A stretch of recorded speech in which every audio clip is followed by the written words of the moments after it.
ndazi ntabwo mvuga aho twahuriye mugabo ndazi ko baje tukavugana byose ukamenga barumviga bajya bose mwiyumvira batoza basinduhije ba Minani bose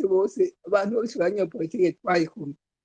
Hanyuma havuka ikindi kintu twagiye mu nama tugomba gutera imbere ingene cyasambutse leta cyari cyabateye ubwoba rwose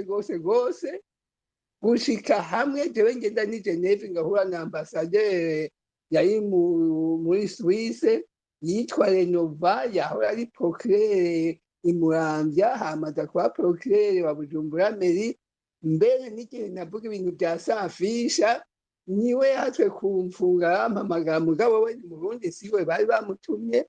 hanyuma arambanga ibintu bafite ibyemezo ndabiti ibyemezo ngibi aratanga